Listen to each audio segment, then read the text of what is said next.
एक छोटे से शहर की दलित लड़की सरिता ने उस दिन एक समारोह में वह कर दिखाया जिसने न केवल सभागार को हिलाकर रख दिया, बल्कि पूरे देश में सामाजिक न्याय और समानता की बहस को एक नया आयाम दे दिया। केंद्रीय गृह मंत्री अमित शाह के सामने जब माइक उनके हाथ में आया तो सरिता ने अपनी दलित पहचान के गर्व, आक्रोश और दर्द के साथ 5 तीखे सवाल दागे, खासकर 5वां सवाल जिसने पूरे देश को हिलाकर रख दिया। ये सवाल न केवल सत्ता के गलियारों में गूंजे, बल्कि समाज की गहरी जड़ों में बसे भेदभाव को उजागर कर गए। ये सवाल केवल प्रश्न नहीं थे, ये उस पीड़ा, आक्रोश और उम्मीद की अभिव्यक्ति थे जो सदियों से दलित समुदाय के दिलों में सुलग रही थी।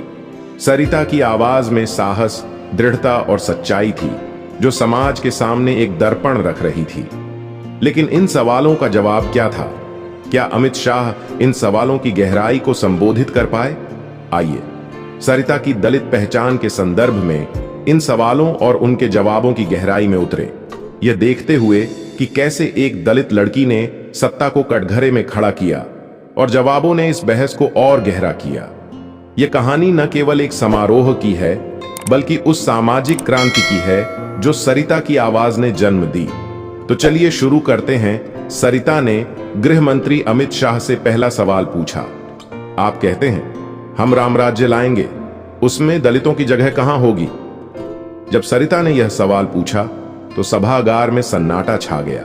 राम राज्य भारतीय राजनीति में बार बार गूंजने वाला शब्द, जो एक आदर्श समाज का प्रतीक माना जाता है, जहां न्याय, समता और समृद्धि हर व्यक्ति के हिस्से में हो। लेकिन सरिता ने अपनी दलित पहचान के अनुभवों के साथ पूछा कि इस राम राज्य में दलितों की जगह क्या होगी? क्या यह राम राज्य केवल कुछ विशेष वर्गों के लिए है, या इसमें सदियों से भेदभाव झेल रहे दलित समुदाय को भी सम्मान और समानता मिलेगी? यह सवाल केवल एक प्रश्न नहीं था, यह एक दलित लड़की की उस पीड़ा की पुकार थी जिसने अपनी जिंदगी में जातिगत भेदभाव का कड़वा सच बार बार देखा और महसूस किया था। राम राज्य का सपना भारतीय संस्कृति में गहरे तक समाया हुआ है। यह वह समाज है जहां हर व्यक्ति को उसकी योग्यता और कर्म के आधार पर आंका जाता है, न कि उसकी जाति या सामाजिक स्थिति के आधार पर। लेकिन सरिता का सवाल इस आदर्श की गहराई को कुरेदता था। एक दलित लड़की के रूप में उन्होंने वह अपमान और बहिष्कार महसूस किया था जो मंदिरों, स्कूलों और सार्वजनिक स्थानों पर दलितों को झेलना पड़ता है। क्या सरकार, जो राम राज्य का नारा देती है, यह सुनिश्चित कर पा रही है कि दलितों को वह सम्मान, अवसर और सुरक्षा मिले जो इस आदर्श में वर्णित है? उनके शब्दों में वह व्यथा थी जो हर उस दलित ने महसूस की है जो अपनी जाति के कारण अपमानित हुआ है। सरिता ने यह सवाल पूछकर न केवल अमित शाह को, बल्कि पूरे सिस्टम को चुनौती दी। राम राज्य का मतलब क्या है? क्या यह केवल धार्मिक नारों तक सीमित है, या इसमें सामाजिक समानता की गारंटी भी शामिल है? दलित समुदाय, जो भारत की आबादी का एक बड़ा हिस्सा है, क्या वह इस राम राज्य में बराबरी का हकदार होगा? सरिता की आवाज में वह दर्द साफ झलक रहा था जो हर उस व्यक्ति ने महसूस किया है जो अपनी जाति के कारण हाशिए पर धकेल दिया गया है। यह सवाल केवल नीतियों तक सीमित नहीं था, यह समाज की उस मानसिकता पर सवाल उठाता था जो दलितों को हर कदम पर नीचा दिखाती है। सभागार में मौजूद लोग इस सवाल के जवाब का इंतजार कर रहे थे, लेकिन जवाब से ज्यादा यह सवाल अपने आप में एक क्रांति बन गया। अमित शाह ने जवाब में कहा, राम राज्य का मतलब एक ऐसा समाज है जहां हर व्यक्ति को बराबरी का हक मिले, चाहे वह किसी भी जाति या समुदाय से हो। हमारी सरकार ने दलित समुदाय के लिए कई योजनाएं शुरू की हैं, जैसे स्टैंड अप इंडिया, मुद्रा योजना और दलित युवाओं के लिए स्कॉलरशिप प्रोग्राम्स, जो उन्हें आर्थिक और शैक्षिक अवसर प्रदान करते हैं।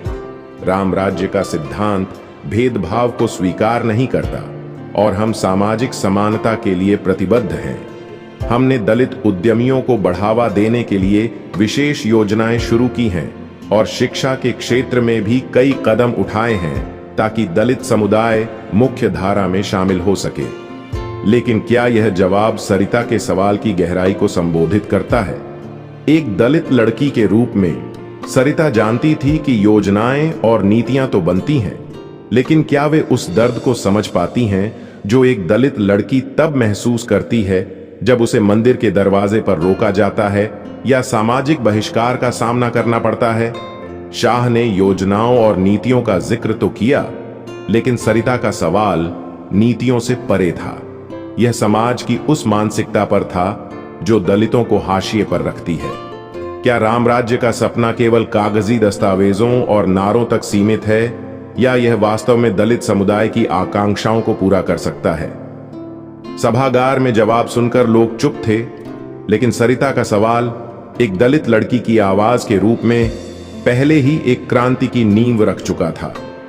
क्या शाह का जवाब उस दर्द को संबोधित कर पाया जो सरिता ने अपनी दलित पहचान के साथ व्यक्त किया?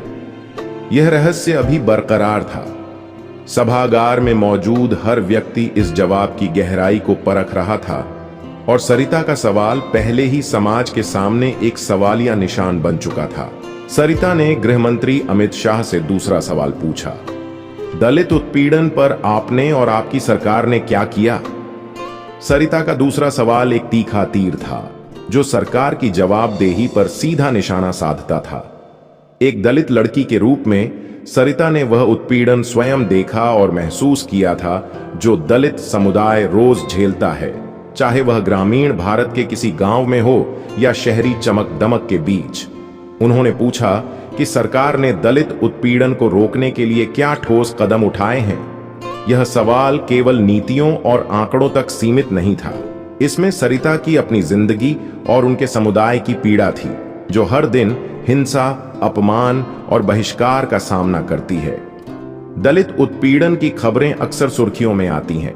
कहीं एक दलित दूल्हे को घोड़ी पर चढ़ने से रोका जाता है, कहीं मंदिर में प्रवेश पर पाबंदी लगाई जाती है, तो कहीं सामाजिक बहिष्कार का सामना करना पड़ता है। सरिता ने पूछा कि क्या सरकार ने उन योजनाओं को जमीन पर उतारा जो दलितों के उत्थान के लिए बनाई गई थीं? क्या अनुसूचित जाति और अनुसूचित जनजाति अधिनियम वास्तव में प्रभावी है? क्या पुलिस और प्रशासन दलितों की शिकायतों को गंभीरता से लेता है या उनकी आवाज को दबा दिया जाता है? एक दलित लड़की के रूप में सरिता ने वह निराशा और आक्रोश महसूस किया था जो तब उत्पन्न होता है जब पुलिस थाने में उनकी शिकायतें दर्ज नहीं होती या सामाजिक बहिष्कार की घटनाएं अनसुनी रह जाती हैं। इस सवाल में एक गहरी पीड़ा थी। सरिता की आवाज में वह आक्रोश था जो हर उस दलित ने महसूस किया है जिसे अपनी जाति के कारण अपमान सहना पड़ा है। यह सवाल केवल सरकारी नीतियों पर नहीं था, यह उस सामाजिक व्यवस्था पर था जो दलितों को हर कदम पर नीचा दिखाती है। सरिता ने पूछा कि क्या सरकार केवल कागजी योजनाएं बनाती है या उनके पास वह इच्छा शक्ति है जो दलितों के खिलाफ होने वाले अत्याचारों को वास्तव में रोक सके? क्या शिक्षा, रोजगार और सामाजिक सुरक्षा के क्षेत्र में दलितों के लिए कोई ठोस प्रगति हुई है? यह सवाल केवल अमित शाह के लिए नहीं, बल्कि पूरे सिस्टम के लिए एक चुनौती था। शाह ने जवाब में कहा, हमारी सरकार ने दलित उत्पीड़न को रोकने के लिए कड़े कदम उठाए हैं। अनुसूचित जाति और अनुसूचित जनजाति अधिनियम को और सख्त किया गया है और विशेष अदालतें स्थापित की गई हैं ताकि दलितों के खिलाफ होने वाले अपराधों पर त्वरित कार्रवाई हो। हमने दलित उद्यमियों को प्रोत्साहन देने के लिए स्टैंड अप इंडिया और मुद्रा योजना जैसी योजनाएं शुरू की हैं। शिक्षा के क्षेत्र में भी दलित छात्रों के लिए स्कॉलरशिप और विशेष कोचिंग कार्यक्रम शुरू किए गए हैं। हम सामाजिक जागरूकता अभियान चला रहे हैं ताकि भेदभाव की मानसिकता को बदला जा सके। लेकिन क्या यह जवाब सरिता के सवाल का पूरा जवाब देता है?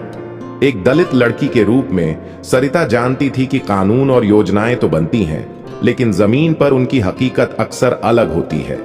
पुलिस थानों में दलितों की शिकायतें दर्ज नहीं होती और सामाजिक बहिष्कार की घटनाएं आज भी जारी हैं। सरिता का सवाल केवल सरकारी योजनाओं तक सीमित नहीं था, यह उस मानसिकता पर था जो दलितों को हर कदम पर अपमानित करती है। शाह ने नीतियों और योजनाओं का जिक्र तो किया, लेकिन क्या ये नीतियां उस दलित लड़की के दर्द को समझ पाती हैं जिसे अपने समुदाय के लिए न्याय की तलाश में दर दर भटकना पड़ता है? सभागार में जवाब सुनकर लोग चुप थे। लेकिन सरिता का सवाल पहले ही एक सामाजिक बहस को जन्म दे चुका था।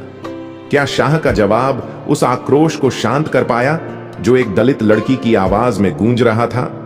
यह सवाल अभी अनसुलझा था।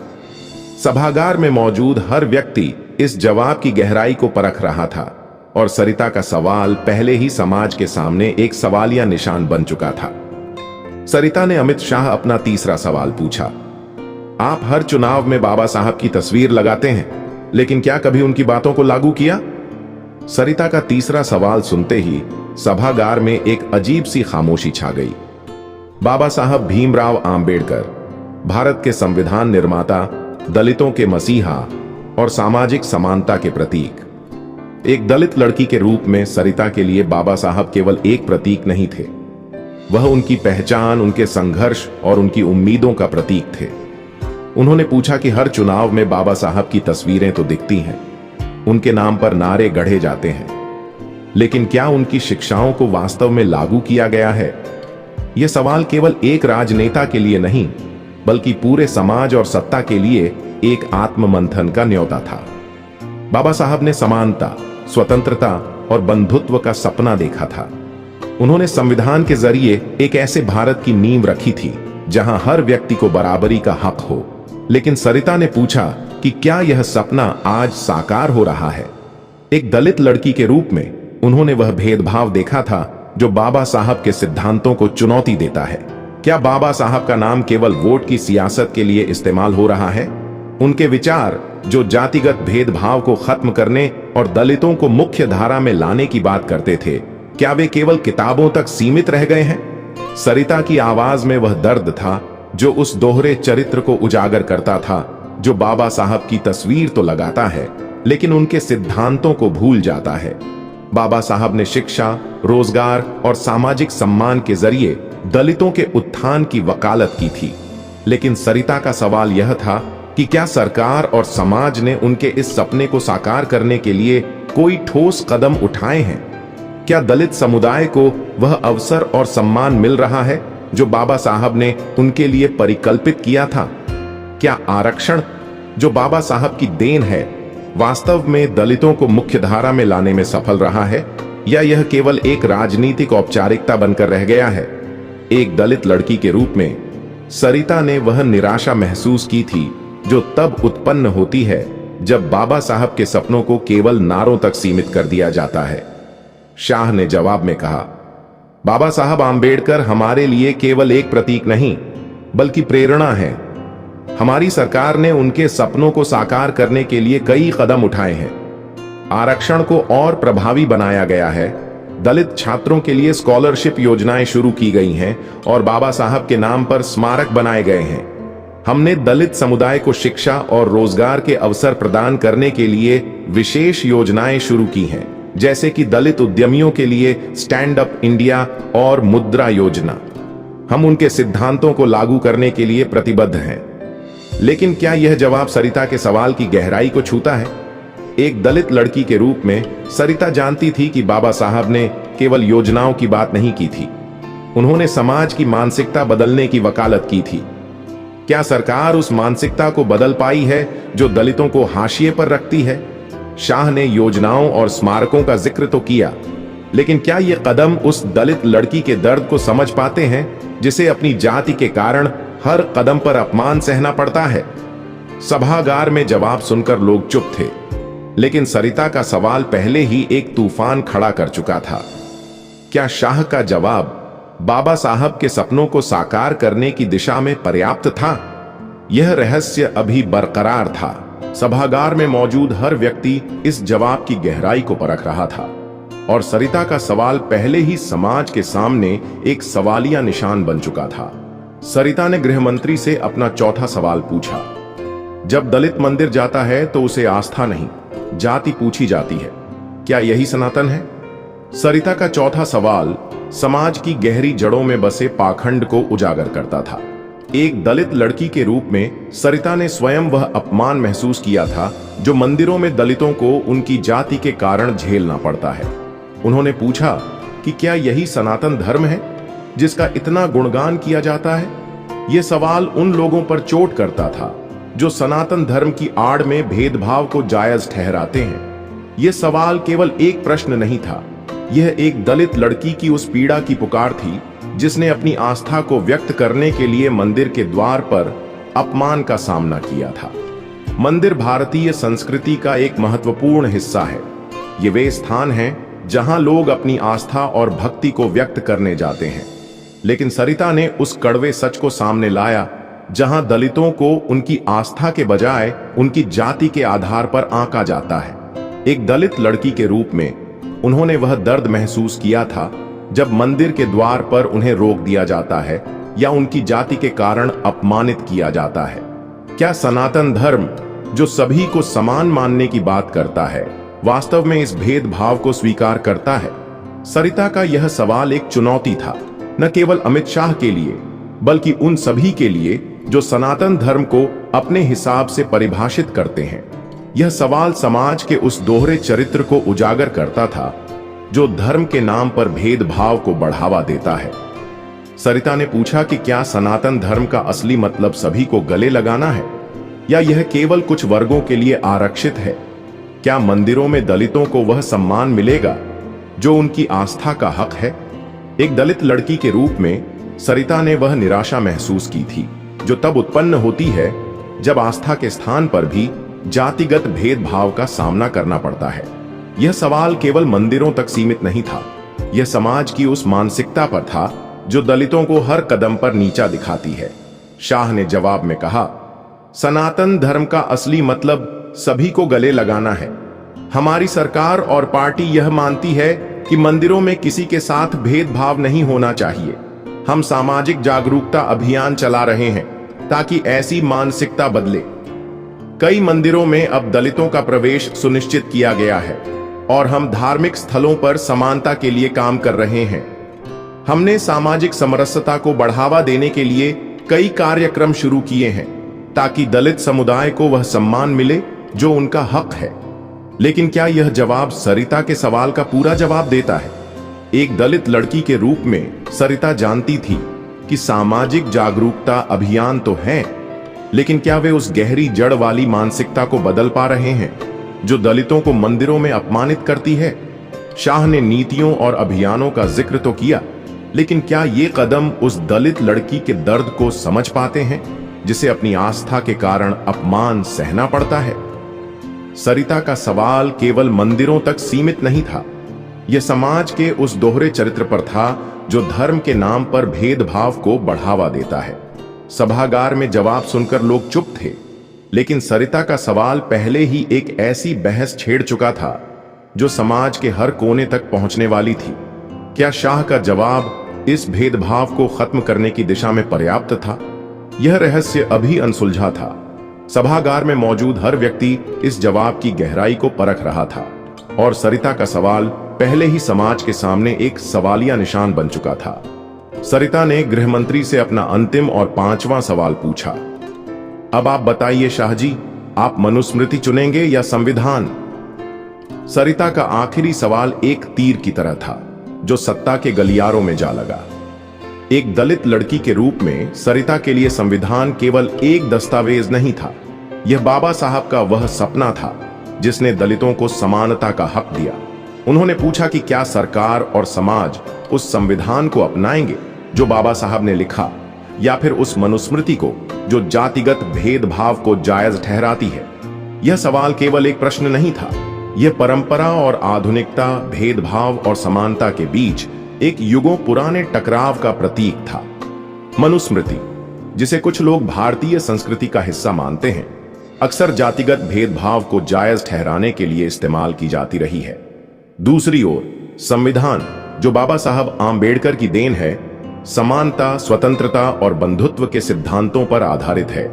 एक दलित लड़की के रूप में सरिता ने वह दर्द महसूस किया था जो मनुस्मृति जैसे ग्रंथों की आड़ में दलितों पर थोपा जाता है। उनके इस सवाल में एक गहरी चेतावनी थी। सरिता की आवाज में वह ताकत थी जो यह मांग कर रही थी कि देश का नेतृत्व स्पष्ट करे कि वह किस दिशा में जाना चाहता है। क्या भारत एक ऐसा देश बनेगा जहां हर व्यक्ति को उसकी योग्यता और आस्था के आधार पर आंका जाएगा, या वह जातिगत पहचान के जाल में फंसा रहेगा? यह सवाल समाज के सामने एक दर्पण रखता था। एक दलित लड़की के रूप में सरिता ने वह निराशा महसूस की थी जो तब उत्पन्न होती है जब संविधान के सिद्धांतों को नजरअंदाज कर पुरानी व्यवस्थाओं को बढ़ावा दिया जाता है। यह सवाल केवल अमित शाह के लिए नहीं, बल्कि हर उस व्यक्ति के लिए था जो भारत के भविष्य को आकार देना चाहता है। सरिता ने पूछा कि क्या सरकार संविधान के सिद्धांतों, समानता, स्वतंत्रता और बंधुत्व को अपनाएगी या फिर वह पुरानी व्यवस्थाओं की ओर लौटेगी जो भेदभाव को बढ़ावा देती हैं। यह सवाल एक दलित लड़की की उस आकांक्षा की अभिव्यक्ति था जो अपने समुदाय के लिए एक बेहतर भविष्य चाहती थी। शाह ने जवाब में कहा, हमारा देश संविधान से चलता है और हम बाबा साहब के संविधान के प्रति पूरी तरह प्रतिबद्ध हैं। मनुस्मृति एक ऐतिहासिक ग्रंथ है, लेकिन आज का भारत संविधान के सिद्धांतों, समानता, स्वतंत्रता और बंधुत्व पर आधारित है। हमारी सरकार इन सिद्धांतों को लागू करने के लिए काम कर रही है। हमने दलित समुदाय के लिए कई योजनाएं शुरू की हैं और सामाजिक समानता के लिए कई कदम उठाए हैं ताकि हर व्यक्ति को बराबरी का हक मिले। लेकिन क्या यह जवाब सरिता के सवाल की गहराई को संबोधित करता है? एक दलित लड़की के रूप में सरिता जानती थी कि संविधान के प्रति प्रतिबद्धता का दावा तो किया जाता है, लेकिन क्या समाज की वह मानसिकता बदली है जो भेदभाव को बढ़ावा देती है?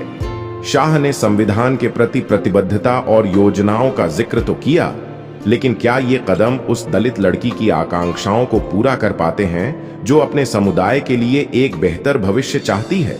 सभागार में जवाब सुनकर लोग चुप थे, लेकिन सरिता का सवाल पहले ही एक क्रांति की नींव रख चुका था। क्या शाह का जवाब एक दलित लड़की की उम्मीदों पर खरा उतरा? यह रहस्य अभी बरकरार था। सभागार में मौजूद हर व्यक्ति इस जवाब की गहराई को परख रहा था और सरिता का सवाल पहले ही समाज के सामने एक सवालिया निशान बन चुका था। दोस्तों, सरिता, एक दलित लड़की के इन 5 सवालों ने न केवल अमित शाह को बल्कि पूरे देश को सोचने पर मजबूर कर दिया। उनके सवाल सामाजिक न्याय, समानता और संविधान की मूल भावना पर एक नई बहस छेड़ गए। अमित शाह के जवाबों में नीतियों, योजनाओं और संविधान के प्रति प्रतिबद्धता का जिक्र तो था, लेकिन क्या वे उस गहरे दर्द और आक्रोश को संबोधित कर पाए जो सरिता ने अपनी दलित पहचान के साथ व्यक्त किया? सरिता की आवाज उस हर दलित की आवाज बन गई जो वर्षों से हाशिए पर रहा है। उनके सवालों ने सत्ता और समाज दोनों को कटघरे में खड़ा किया। क्या इन सवालों का जवाब समाज की मानसिकता को बदल पाएगा? क्या भारत बाबा साहब के सपनों का देश बन पाएगा? यह कहानी अब भी खत्म नहीं हुई है। सरिता के सवालों ने एक नई शुरुआत की है, एक ऐसी शुरुआत जो शायद भारत के सामाजिक ढांचे को बदल दे। दोस्तों, सरिता को लेकर आपके मन में क्या विचार हैं? हमें कमेंट करके जरूर बताएं। हमें आपके ओपिनियन का इंतजार रहेगा। वीडियो पसंद आई हो तो वीडियो को लाइक, शेयर और हमारे चैनल को सब्सक्राइब कर सकते हैं। वीडियो को यहां तक देखने के लिए आपका बहुत बहुत आभार।